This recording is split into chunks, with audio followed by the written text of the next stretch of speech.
Amigas y amigos, seguimos en este ciclo de Navidad reflexionando juntos, ¿no?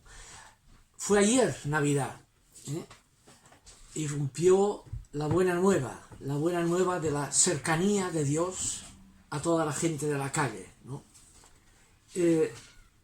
Esa proyección de Navidad marca el significado de Belén. Belén es como el rincón más impropio para un poder haber nacido ahí, ¿ya? Belén es igual a la marginalidad.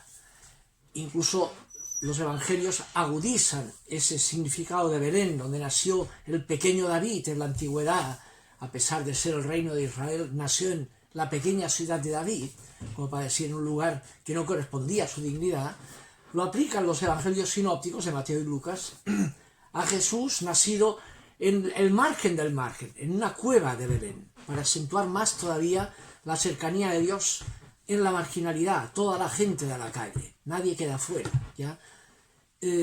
Lo mismo significará el nazareno. Nazaret es una ciudad pequeña que nunca sale en todo el Antiguo Testamento. Jesús es el nazareno. Aquel texto de Juan, ¿no? De Nazaret puede salir algo bueno, ¿ya? Ese es el tema, ¿no? El significado de Belén. Ahora, este significado está elaborado en los evangelios sinópticos en forma retrospectiva, en textos de infancia, que solo tienen Mateo y Lucas, no están en Marcos, el evangelio más antiguo, tampoco lo tomará Juan, que veremos el próximo día, tomará otra teología, ¿ya? Pero los sinópticos lo toman a partir de la experiencia pascual, la experiencia de que Jesús, muerto crucificado, tenía razón. Dios lo resucitó dándole la razón.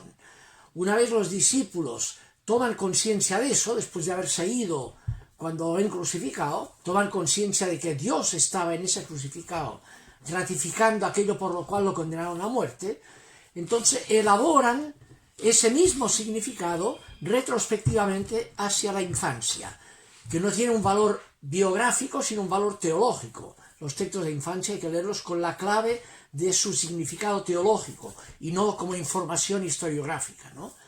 El significado de Belén, de Nazaret, eso es el contexto, ¿no? Cuando pone el tema de que se aparecen los ángeles para anunciar esa buena nueva de la cercanía a los pastores de Belén en el cerro, los que estaban lejos, que no podían asistir a la sinagoga, ignorantes de la ley, pastores, un mal oficio, que los tenía alejados del lugar del culto y de la formación como eran las sinagogas, ¿no? Ahí aparecen los pastores, los ángeles, y cuando se van, les da el dato primero. Vayan, que ese que esperan, la esperanza, el que tenía que venir, ha nacido en su lugar, en Belén, en una cueva de Belén, y lo verán ahí, le da como signo para reconocerlo. Verán a un niño envuelto en pañales, o sea que se hace pipí, como cualquier guagua, y eso le da como signo, no da como signo cosas raras, da un tema de la solidaridad con la marginalidad más normal. Una guagua envuelta en pañales entre animalitos en una cueva, ¿ya? Esa es la señal. Y ahí se van los ángeles anunciando gloria a Dios en las alturas, a ese Dios lejano en las alturas, se ha acercado de esta manera extrema. Y paz a los hombres y mujeres de buena voluntad, termina. Donde hay buena voluntad, ahí está Dios. Ya, no donde hay poder, sino donde hay buena voluntad. Lo que después dirá Jesús, ¿no? En el texto, te doy gracias, Padre, Señor del cielo y de la tierra, porque has ocultado este mensaje a los sabios y entendidos, a los que pretenden ser más, y lo ha revelado a la gente sencilla, a la gente de buena voluntad. Sí, Padre, porque tú eres así, ¿ya? Estás cercano, donde hay buena voluntad, ahí está Dios, no donde hay poder, ¿ya? Que eso es lo que aleja de Dios, se autoaleja, ¿no? Ese es el significado que hay. Ahora, el domingo de hoy pone el acento en un texto notable de Lucas, que es el adolescente Jesús, con un significado profundamente teológico también, ¿no? Pone ahí que salieron sus padres con Jesús, que tenía 12 años, dice el texto, ¿no? Y se fueron, vale la pena leerlo, el texto del Evangelio de hoy.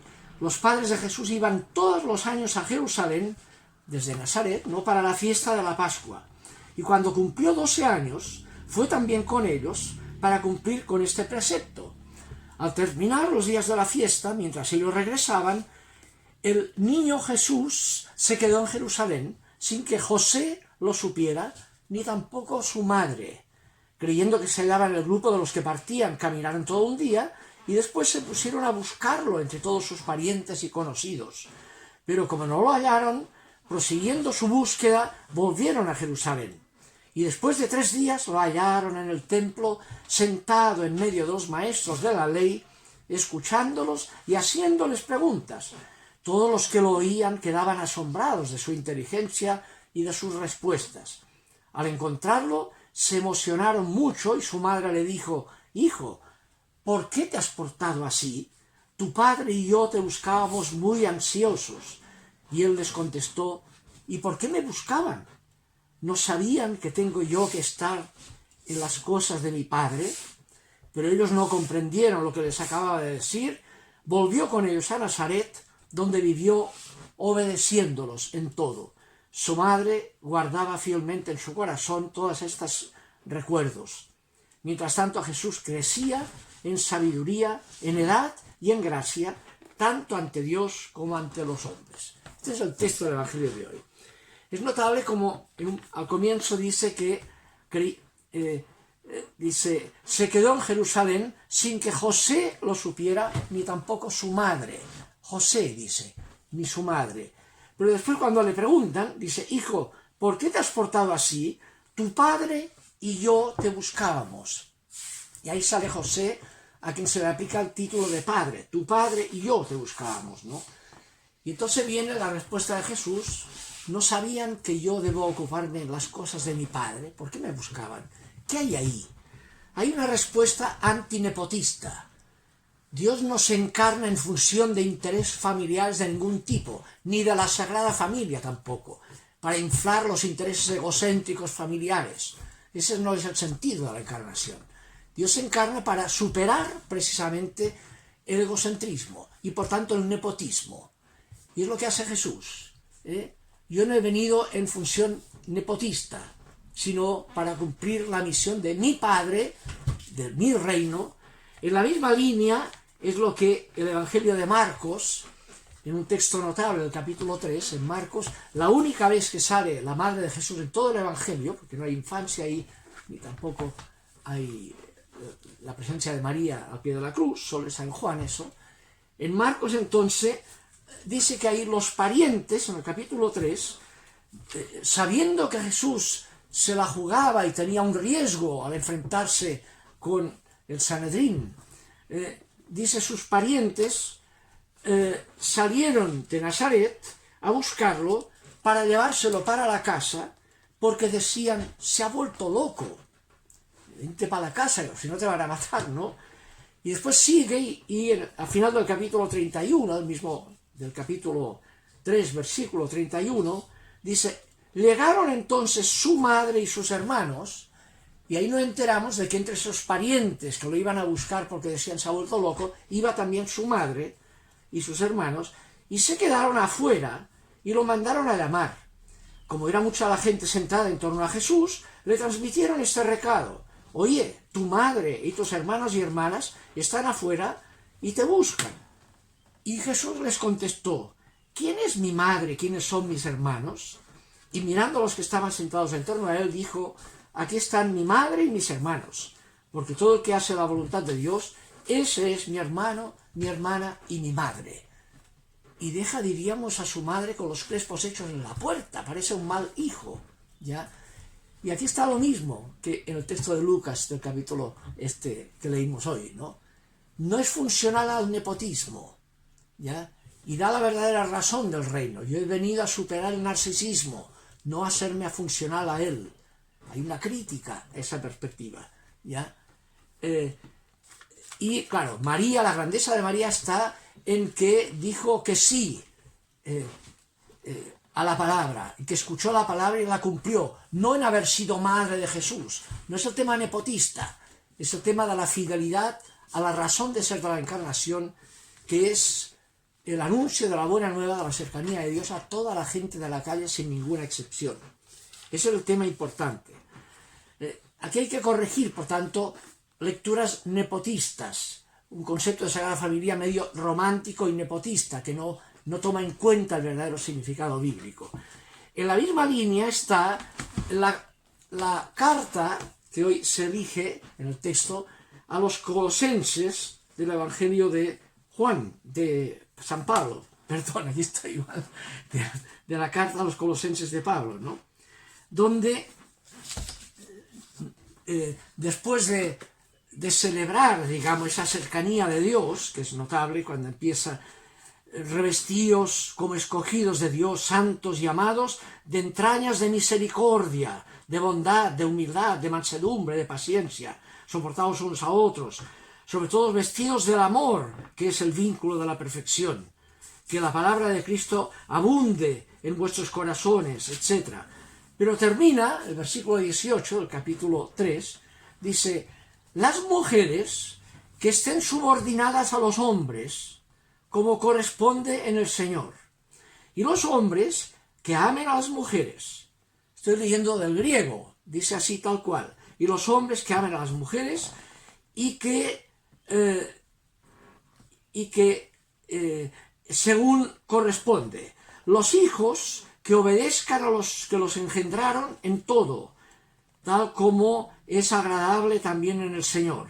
Los padres que no los molesten demasiado a los hijos para que no se depriman.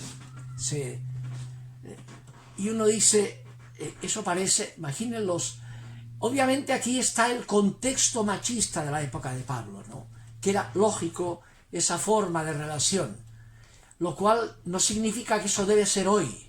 Hoy tenemos que reubicar, distinguir lo que es el condicionamiento cultural machista de los mismos textos de lo que es el significado del anuncio para superar precisamente el machismo como el nepotismo, en la línea de que no usar a Dios en función de intereses de poder y egocéntricos de nadie.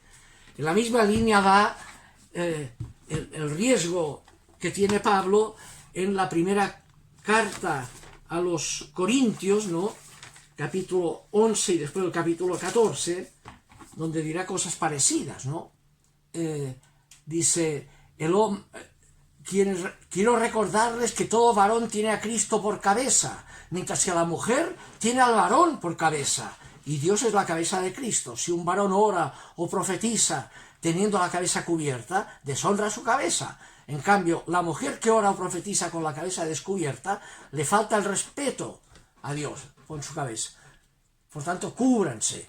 Y después en el capítulo 14 del mismo 1 Corintios, capítulo 14, dirá lo siguiente: que las mujeres se callen en las asambleas, como se hace en todas las iglesias de los santos.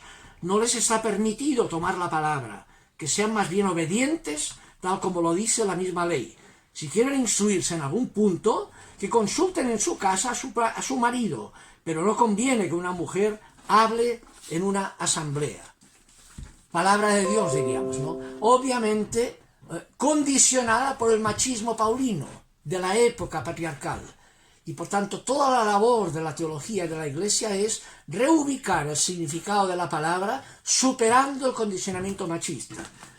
Como expresó ya en América Latina, una vez aterrizó el Concilio Vaticano II en América Latina el año 68 en Medellín, y después se retomó en Puebla el año 1979, en eso se encontraron y consideraron que los signos de los tiempos, o sea, la nueva cultura que va en otra línea, era presencia indicativa del Espíritu de Dios, que siguiendo el Espíritu de Dios había que corregir los machismos paulinos, que eso ya no valía. Y con que había los movimientos feministas ya en los años 79, que después se fueron agudizando y hasta hoy, el número 847 del documento de Puebla dirá: las aspiraciones de liberación en nuestros pueblos incorporan la promoción humana de la mujer como auténtico signo de los tiempos que se fortalece en la concepción bíblica del señorío del hombre creado varón y mujer. señorío del ser humano, creado varón y mujer. Y ahí toma como clave, signo de los tiempos principales en América Latina, la reivindicación feminista de igualdad hombre-mujer, que no corresponde a la lectura paulina y a ciertos conceptos románticos de Sagrada Familia. Sí. Hay que superar el riesgo de usar a Dios en función de intereses egocéntricos, nepotistas o machistas, ¿ya? Porque eso no corresponde a lo que Dios es demasiado sospechoso de narcisismo, ¿ya? Ese es el tema importante de... Entonces, eso va en la línea de la cercanía de Dios a toda la gente de la calle, sin usar a Dios en función de intereses de poder de ninguna especie. Y esa es la clave de lectura del correctivo que le hace Jesús a sus propios padres, a José y María, tanto en el capítulo 12 de Lucas, la lectura del Evangelio de hoy, como en un texto equivalente de Marcos capítulo 3, cuando corrige la tendencia nepotista y dice: ¿quién es mi madre y mis hermanos? Estos que escuchan la palabra en la línea de superar el egocentrismo. Eso es el significado de la palabra. No usen a Dios en función de intereses egocéntricos, ni machistas ni nepotistas, ¿no? Esta es una lectura importante de estos textos vinculados al significado de Navidad.